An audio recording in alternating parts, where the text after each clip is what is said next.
Alright, YouTube, what's going on? This is Charles here. I'll try to make this as quick as I can because I am, as you know, I've had a stroke, brain surgery. Both of those things have really affected how I speak.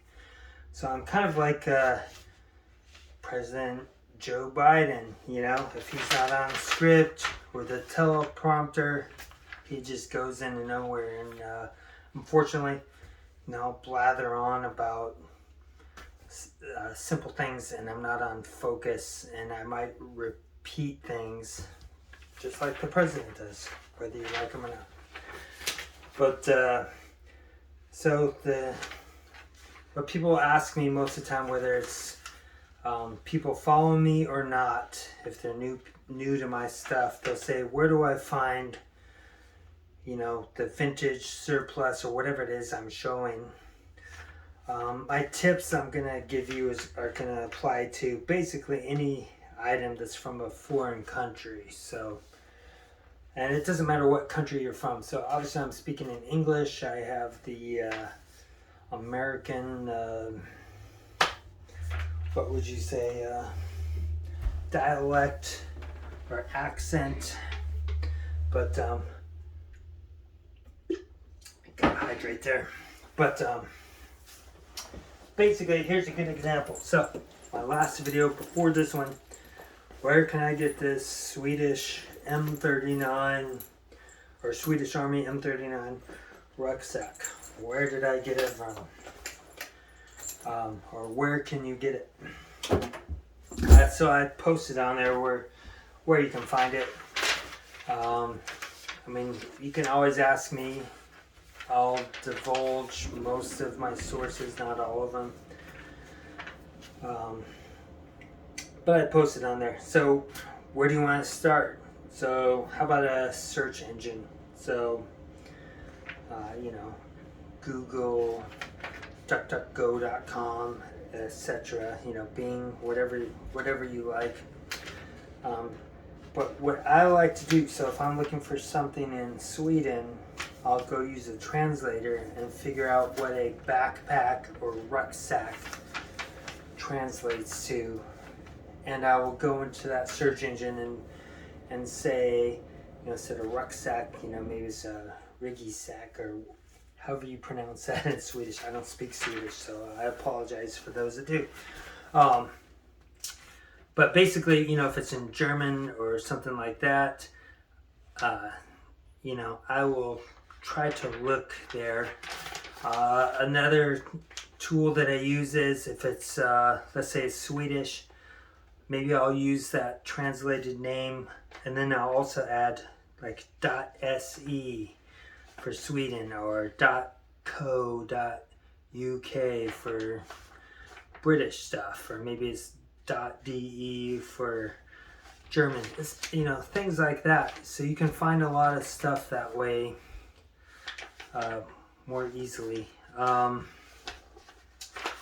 What else? I mean, you know, I try to follow stuff like bushcraft.com or bushcraft.co.uk or blade forums, things like that. That's a good place to look for sources, and you know, maybe those users are also selling the item that you're looking for as well. Good thing is they give you a lot of information a lot of times, and they'll put what their findings are on an item and things like that. So that's a good idea, to find obscure sources for you know, that maybe some of the search engines don't find on their own. What else? So you want to search auction sites, you know, like eBay obviously is very prominent. There's different ones out there, but like if you like Swedish stuff, I like to look at auctionet.com. So that's just AUCTIONET.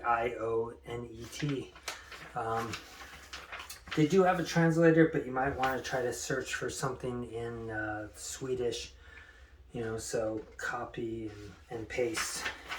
when you look for the stuff on there. But there's also person-to-person classified advertisement. So a good example is like Craigslist in the U.S. where I live.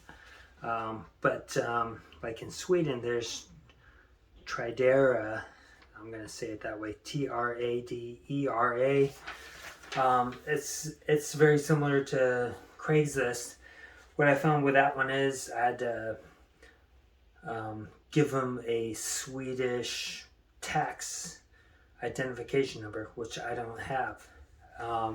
So I can't register with them. I can't buy something from Tradera directly. And then, you know, a lot of these local or countrywide classifieds, yeah, they're not really set up for international. So, you know, they'll ship it to whatever country they're located in with a fee or maybe free, but they're not really set up if you're buying it from some other country.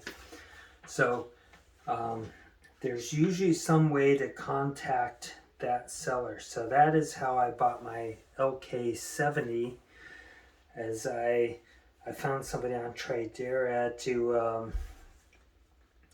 and I contacted him with email, and I found a way that I could send him money with PayPal.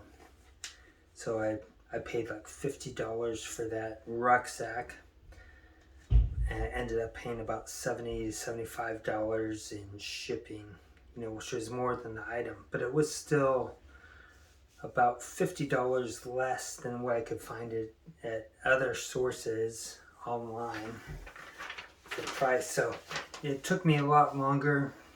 It's kind of a little bit of a risk, because what if I sent him that money and he never sent me anything, or something got lost somewhere during that time? I mean, PayPal does give you some sort of solace that, you know, if something's missing, you know, maybe you'll get your money back. But it depends on what it is. Luckily, I got it back. But just try to get that seller directly and see if you can figure something out how to make it happen. Okay. What else? When you're looking at places like on auction sites, say eBay, people have items that are misidentified, or they're just using general descriptions. So like a general description would be like a military or army leather and canvas backpack. So obviously this is made from leather and canvas. It's army or military. I don't like the name army really, because I was in the Marines, so we're not soldiers, we're not on the army, but that's what people identify with. Okay, but somebody might list this as just a leather and canvas or frame backpack, some garbage like that. Now this is from Sweden. With what I found with English speakers is we make a mistake of saying Swiss and Swedish very easily. So I've found so many Swiss salt and pepper rucksacks listed as Swedish. Some reason in English we confuse those two, and vice versa. So I found these Swedish rucksack, it's a Swiss thing all of a sudden. So that's a good way to find things, because obviously this is from Sweden, but if it's listed as Swiss, people are looking for Swiss things, they go, that's not Swiss. But the people looking for Swedish stuff don't find it. People sell stuff for cheap because it's misidentified, so their mistake could be your savings, honestly. That's how I bought a Swiss salt and pepper rucksack for, God, what was it? It's really cheap versus the market price. So, I mean, that's the main things that you're going to look for. And I look for canvas and leather, military or army backpack.